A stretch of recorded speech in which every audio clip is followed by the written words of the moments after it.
All right. Nat, thank you for joining me here today. Good to be with you, man. So, I'll explain how we got here in just a second, but we'll do a brief intro. My name is John Horde, and I created a community online on the school platform called the Engaged Father Project. And without going into too much detail about sort of how we got here with this community, quite simply, it's a space for dads that they want to change and make improvements when it comes to how they're showing up as a dad within their house. A lot of times, it's fathers that are successful and they're focused on being a great provider, but they're noticing some things in themselves that just don't really sit well with them. And so it's a place where dads can come and be honest, and we do challenges and we support each other and challenge each other. And Nat is one of the people that is in that community. And he said something. He answered a question in this community that really sort of piqued my interest.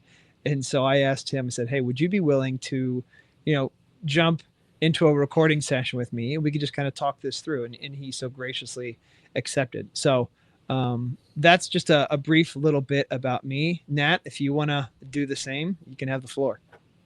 Cool. Yeah, I'm Nat. I run a community, almost a mirror image of John's. It's called Dads with Purpose. And the more I get to know John, the more I see that the heart with which what we're doing is almost exactly the same. We've got the same heart to strengthen dads, and mine is kind of specifically for the first 10 years of parenthood for dads, but it's the same thing. It's dads who know what they're up to with work, or they're busy, they're trying to provide, but they give their leftovers when they get home. It's like I'm spent, and I get home, and how am I supposed to build a good family that's strong for the future? And that's really our aim, is to support that and strengthen that. And I think that's exactly the same across both communities, and that's why I love being in both. And I love my connection with John, and just everything I'm learning from you, John, is awesome. And I just grow so much just being your friend. So it's good to be able to talk about these things. Likewise, Nat. And it's kind of cool. We're in like opposite, like I Googled it before we got on here. Like, I'm in Columbus, Ohio. And I asked Google, where is like the exact opposite point on the globe from me? And it was somewhere like in the Indian Ocean between Australia and Africa. So it's kind of close. With you being in New Pretty close. Zealand, I think I love how much we have in common. And we are almost literally like on the polar opposite side of the globe, which I think is really cool. Awesome. And so, what we're here to talk about today is ego and where that shows up in ourselves as fathers. And I'll be honest, like I've listened to plenty of podcasts talking about ego.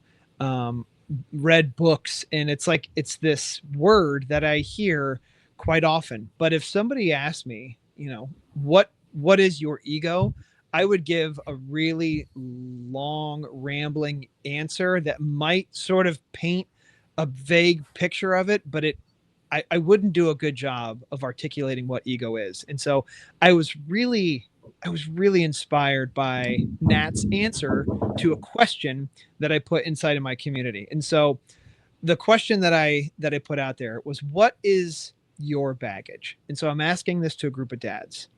And I just asked them, like, if you know what your baggage is, leave it in the comments. And if you can't name it, like, why do you think that you can't name it? Because at that point in time, and I still am, I'm very interested in being a dad and getting really familiar with our baggage, meaning like all of the stuff that we're bringing along with us that maybe doesn't serve us the way, like in a way that helps us be the dad that we want to be, or be the employee that we want to be, or the husband or the son or the brother, any of that stuff.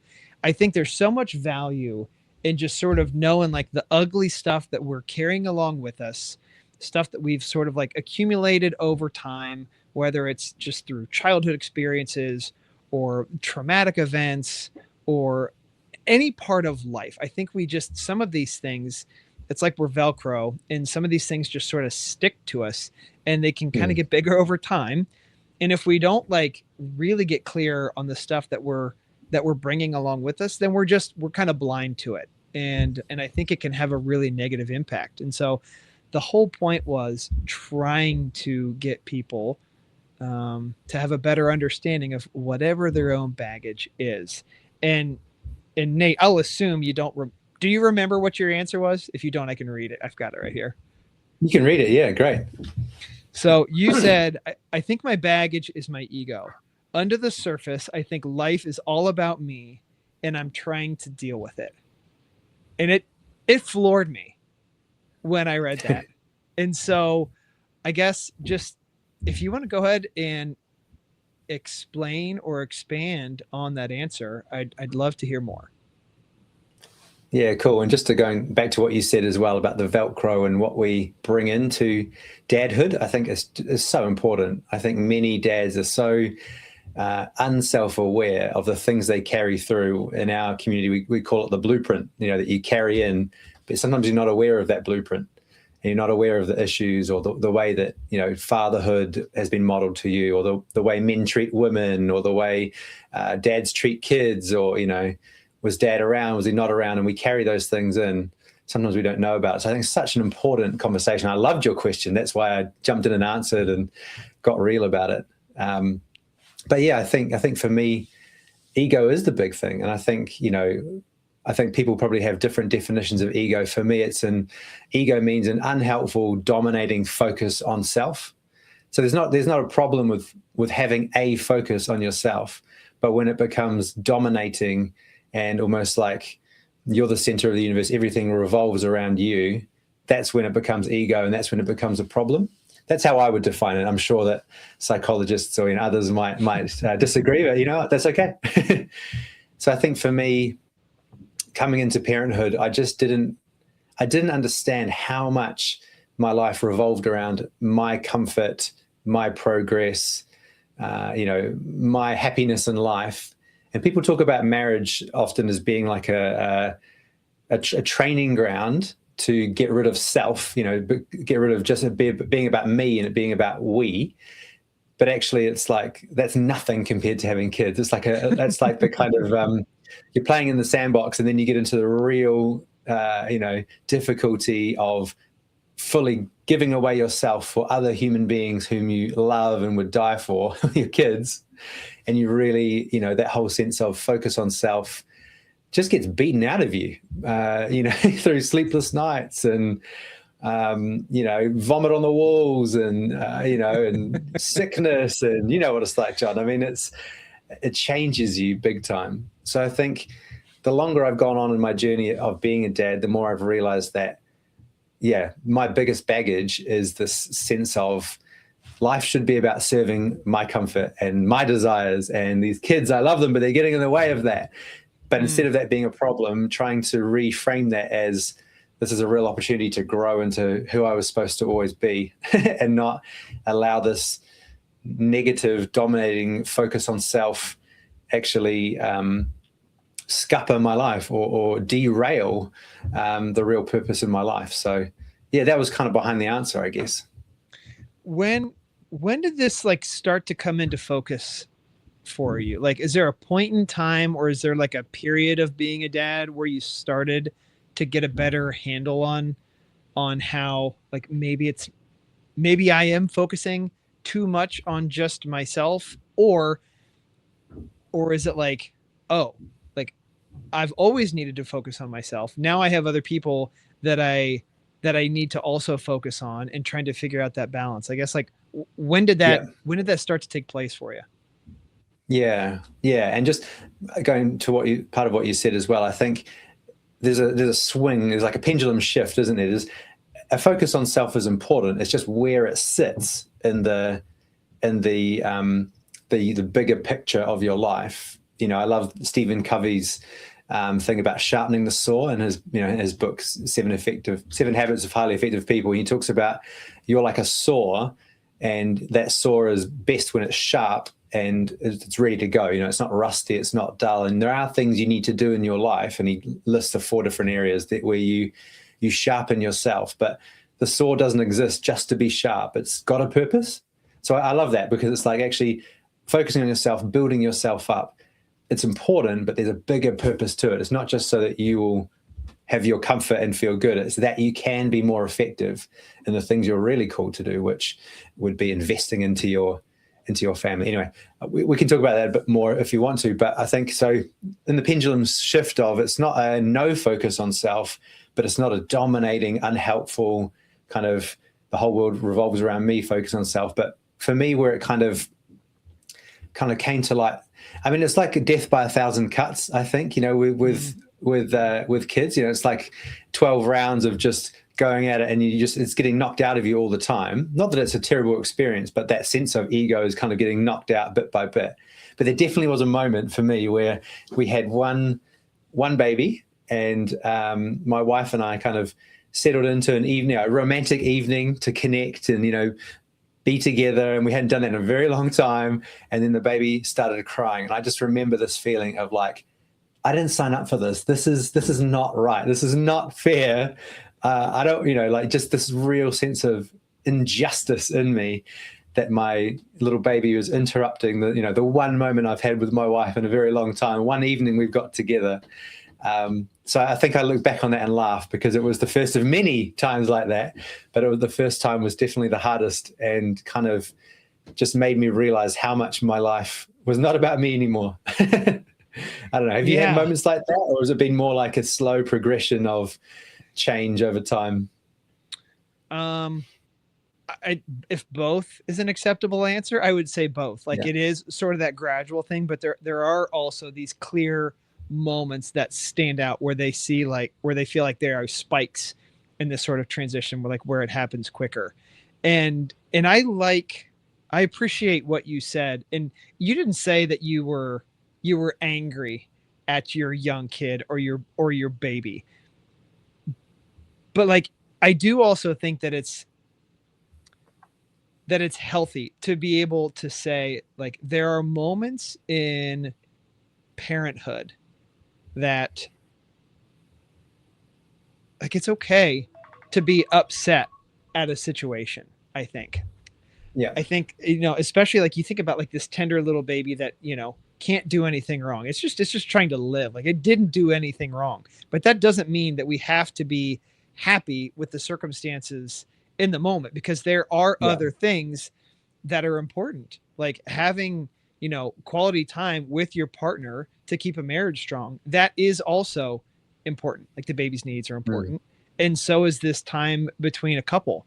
So you didn't say anything that was like, disparaging about your young kid, but I do think that that a lot of dads feel like it's not okay to say things like, sometimes kids get in the way.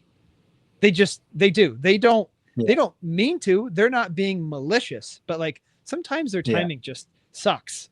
And it's okay. It's okay to be unhappy about it. I don't think we need to know better and not take it out on them when it's just kids doing age appropriate things. But like, it's okay to say that sucks. And I think, especially for me, I'll speak for myself. I work with dads to help them be the dad that they want to be. And so I find myself holding myself to a standard where sometimes I feel like it's not okay to admit, like, when I trip up, when I do things that I'm not particularly proud of, or, when I have anything that happens as a dad where it just doesn't feel like I'm living up to this example of like this model A+ dad. Like, I am always trying to do better and to be better, but I also want to be okay with knowing that, like, I'm going to make mistakes, and I don't know.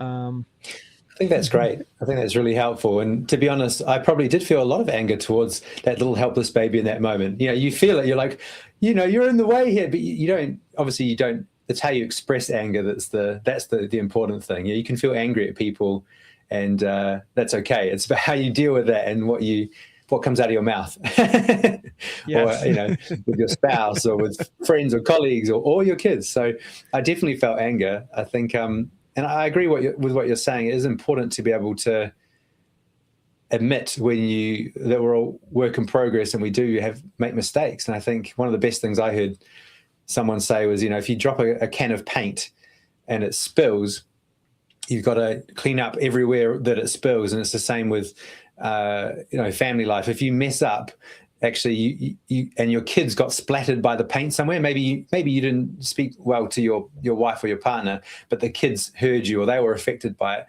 You've got to apologize to them too. And I think it's so good, like modeling to your kids, like, hey, I did wrong and I'm sorry and I shouldn't have spoken to you like that, and apologizing. And then when you lead a community of dads, like you and I do, I think you've also got to find ways of being real, being open with, this mistake that I made, and kind of modeling that same, hey, we're all on a journey, we're all growing here, no one's perfect.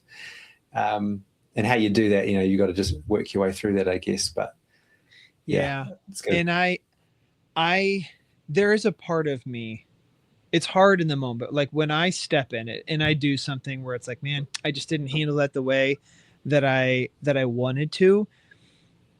There is a part of me that actually I can see the opportunity in repairing and like being able to model that for my kids. So I'm not happy that I screwed up, but there is a spark of positivity in there. Yeah. Where it's like, okay, like I did screw this up. If I could go back and do it a different way, I absolutely would. But I'm also kind of happy that we're here now because I can show my kids what repair looks like and being really, really vulnerable to them. So there's a weird sense of joy where it's like, okay, I get to show them what repair looks like. Cause I think there's a lot of dads that struggle with it. And I know that I did for a long time, with just kind of owning the bad moments and not wanting to really admit that I just like, hey, I was being selfish, or hey, I got frustrated and it boiled over. Like that was tough for me for a long time, but I definitely find myself leaning into that a bit more. So I think that's good too. Yeah. Well, let's bring this back to like ego. Like, what is that? So is ego in me, was that the thing that you think was sort of blocking me from being vulnerable in the past? Because it was like a sense of pride. And it's like, I fancied myself as being like a really like hard worker and intelligent and wanting to like find, like, I was always big on finding like the most efficient way to do something. Like whether it was in my corporate job when I was working in that space, or just like even doing something at home, like I always was just trying to do things at a really high level. So when I screwed things up, it was really hard for me because I had to step out of this role of like self-imposed excellence. So I guess is that my ego? Was my ego overinflated then, and it was kind of stopping me from being able to own what I was actually doing? What's your take on that? Yeah, that's a great question, and I appreciate the question really, because it's very, very vulnerable. But I think I guess the question maybe is, when you mess up and you feel bad about it, why do you feel bad? There was a great post that you did in one of the communities, I can't remember where it was, and it was about when your kids mess up, it's more about your problem than it is theirs. And that really hit me, because I think that shows ego right there. If your kids do something wrong and you get upset about it, and you think, why am I getting upset about this? Because it reflects poorly on me. I think that's overinflated ego, or a wrong sense of focus on self. So I know I've had many times where I've got disproportionately upset with my kids, but it's because they made me look bad. And I'm like, oh, that's a good test right there, because that's not their job to make me look good or make me look bad. That's not, shouldn't be in the equation right now. So I guess if that's the same maybe with what you're saying, I don't know, in terms of when things fall over, or you like getting things done well and efficient. If they fall over, the question behind it is, do you feel bad because it made you look less of a, pro at what you do, or less efficient, less of a man? Then yeah, probably I would say the first place to look might be, a wrong focus on self or an overinflated ego or whatever, terminology helps. Yeah, that might be a good place to start. Yeah. And that's a pretty accurate assessment because for a very, very long time, I was really concerned of other people's opinion of me. And I can't sit here and say that like I am, completely removed from that because I'm not. I think I would like to be, but I'm not. But I think things are going in that direction.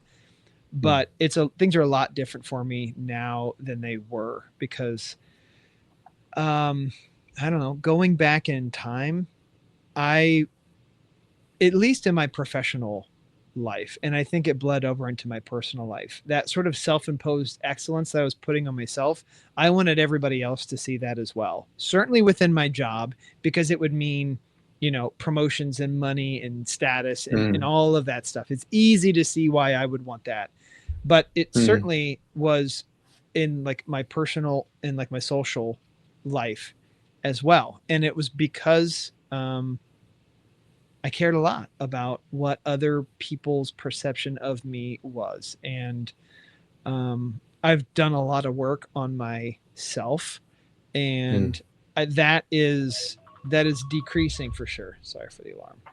That's definitely I care about that less and less. So maybe, I am actively continuing to manage my ego, to not care about the things that I can't control, because that's the one thing. Like we can't control what other people think about us, and Mm. quite often people aren't thinking about us nearly often as we fear that they are. They're thinking about their own Yeah. problems, not us, which I really believe to be true. Um, but yeah, I guess kind of thinking about things through the lens, um, or that your definition of ego, which makes a ton of sense to me. I think it was probably causing me a lot of problems in that sense. Um, Yeah. so yeah, thank you. Yeah. I think I find like, you go down this journey of trying to grow yourself and as a dad or man, husband, father, all those things. And I think the same issues can come up. It's like, the whole Shrek, onions have layers, ogres have layers, and the layers come off and you're like, oh, I'm so glad I've dealt with that. And then it goes down on another layer and you're like, oh, I've got to deal with it again. And I think that's a natural human experience and not something to be despairing about because it is going deeper. It just happens to be the same onion again. But I find recently when I've done things and I've tried to, um, let them come across a certain way to certain people. And I find the older I get, the more I've almost like filtering how I tell people certain things about me or what I've done. And the filtering is because I care too much about what they think of me. It's the ego thing. So it's like, I'm going to shape the way I tell you this about my life or this issue that's going on. And sometimes it's good. You can't tell everyone everything all the time. You've got to be wise about that. But sometimes that wisdom masquerades under, I'm actually just trying to protect my image here. I'm trying to put across a certain thing here. And for me, that's another kind of red flag that goes up of like, that's an ego problem right there. And I think it's something I still struggle with quite a lot, and I'm working through currently. It's definitely a live one in my life at the moment, for sure. What is it that you're trying to protect in that sort of example? Yeah, well, I think it is. It's people's value of me in some way, whether it's career-wise or achievement-wise or how I do family life or whatever it might be. It's kind of wanting people to, see a side and and it's subtle. It's not always so obvious, but I think in a corporate work environment, it's sometimes can be more obvious because the way you're perceived will massively affect the way you're promoted or the opportunities you get. And so that can bleed over into other areas of your life. Like you were saying, it kind of can, I mean, you work, most days of the week, most daylight hours. So, it's a long part of your life. And if you're in an environment where optics and, how people see you matters to your very career and your opportunities and the money you make, I think it does naturally bleed across to every other area. And you've got to sort of actively fight against that. You've got to be intentional to not allow that to take over and become kind of part of your core, how you see yourself. It's hard though. Yeah. It's hard to. It takes a bit of work. How I love everything that you're saying, that, and I couldn't agree with you more. How, what would you say to somebody if you saw somebody and they fit that example to where they were really worried about optics for, let's call it like the right reasons at work because they wanted to get Yeah. promoted, but it was spilling over into their personal life. Like, what do you do? Like, Mm. how do you, if it's somebody that you care about, like, is there a way that you can deliver that message to them, or do you just let them go and say like, well, if they're meant to figure it out, like they'll go through like enough hardship to where they'll get to a point to where they'll start looking for like Mm. an answer or reasons to change? Like, what do you do? Because like, you want to help people that you care about, but is there a way to communicate that to people? Yeah, that's a great question. I think in New Zealand culture, we avoid conflict like the plague. We hate it, and so I think it's important that we see that these kind of conversations are going to help people we love, and done in the right way, it could be the best thing that could happen to them, and sort of get over that fear of, oh, I really don't want to make you upset with me or bring up something tough. I think if someone that I loved was going through it, I think I'd it probably would have come out because of issues that they were saying, whether it was from their marriage or in their family life or other areas of their life. And I'd probably just bring it back to that. So, what are the issues you're facing? Where's the real lack of contentment and peace that you're experiencing? And ask them questions. Do you think it might be because this thing over here in the workplace where you're always consciously worried about how people see you, how you're perceived, what, not necessarily how you're performing, but how you look like you're performing.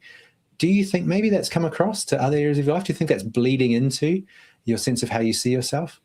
I guess I don't know, asking good questions was always been my good start. I think they're a secret weapon to helping Yeah. people unlock themselves. I know that you love good questions and you're good at them. How would you do it? What would be No, your kind of approach? no. I mean, I think you hit the nail on the head because if somebody's not ready to receive a message, it doesn't matter how accurate or how heartfelt the message is. I think it's going to land on deaf ears and they'll get Mm, defensive and they'll come up with reasons why, that message isn't appropriate for them at that point in time.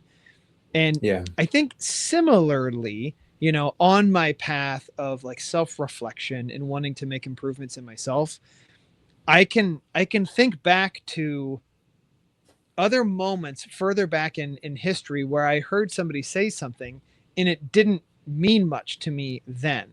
But Mm, later on, like, I hear the same thing and all of a sudden it makes perfect sense to me. So yeah. I think people have to be ready to hear certain things. So that's why I love your answer where it's like that's you showing that you're a good coach, where you just start asking some questions and you're not going into the conversation with necessarily like a goal in mind, like, but just like Mm, if they're struggling with some things, like just to sort of open up a space where they can kind of self-diagnose, maybe, start to put, like, make some connections that they weren't able to see because it's hard to do. It's hard to see those things in ourselves, mm, and a lot of times it does take another person asking some well-pointed questions to to make us stop, think, and give an answer that maybe we wouldn't in any other sort of regular circumstance. It's hard. yeah. It's hard for guys in particular. I'm envious of women in a lot of ways. And I know I'm being a bit stereotypical here, but I think women are really great at talking about whatever's bothering them, Mm, by and large. And I think that guys aren't because they want that image to be there, like that they're the rock in the relationship, that they can always be counted on, that they're strong. And so anything that is counter to that, like showing that things are hard, or like if we admit that we're scared about something, that it's a sign of weakness. So like, mm. I think, those two stereotypical examples of men and women, I think it makes it hard for a lot of guys to raise their hand and be like, hey, like, I don't know what to do, or like, Yeah. I'm hurting right now. Like, that's just not a common thing that I hear other guys say in my social circle. Like, if you end up like having a guys' night out with some people, they don't tend to go like, "Hey, man, like, this is really hard for me. Can we talk about this for a little while?" It's more Yeah. surface level, talking about a sports game and just trying to like more escape from the things that feel like they're pulling Yeah. us down, instead of actually like having like a very real and authentic conversation about life's challenges or whatever. So I Yeah. think I think that's one of the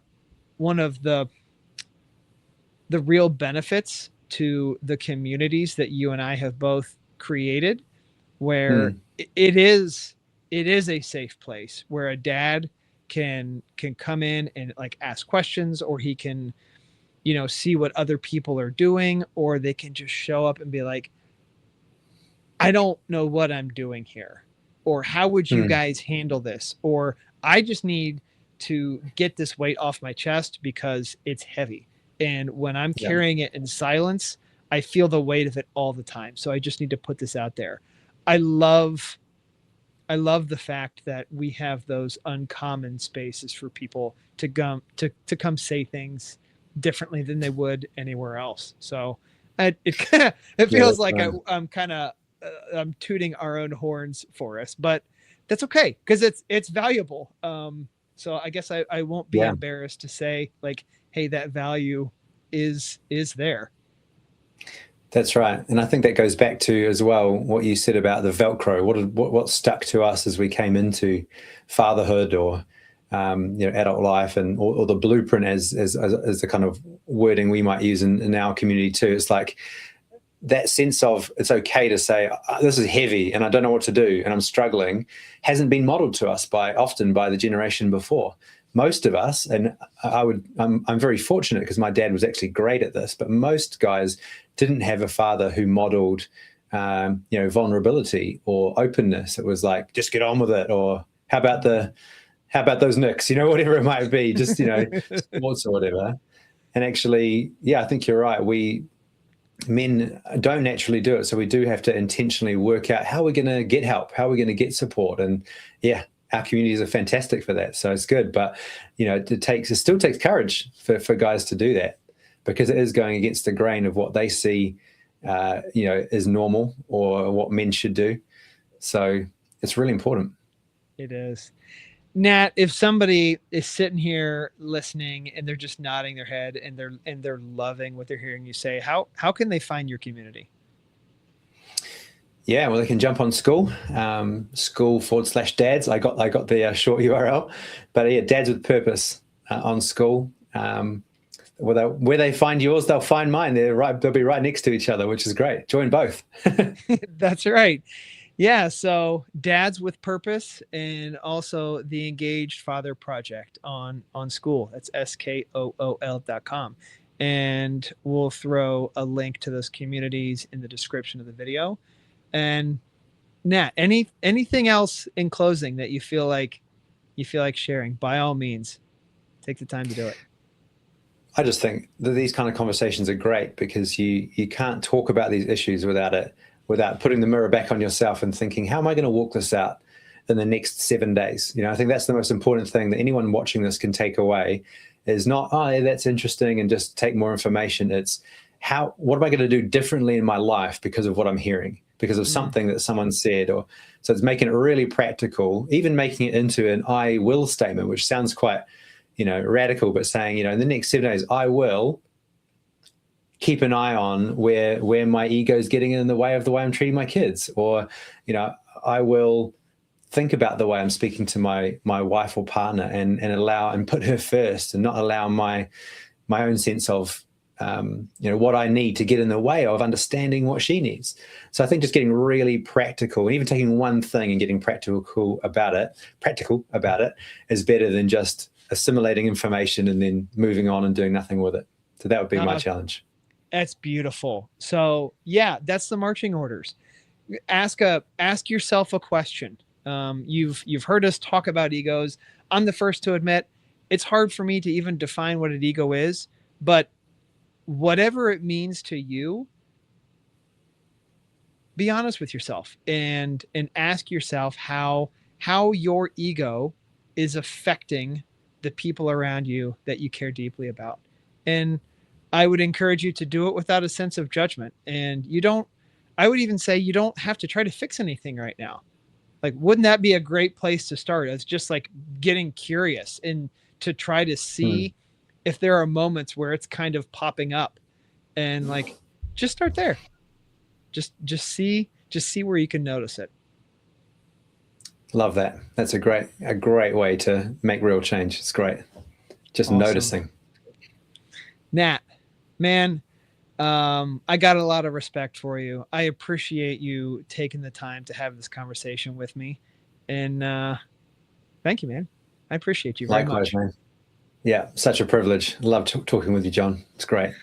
All right. Be well, my friend. Until the next time. Sounds good. See you All right. soon. See you. Bye bye.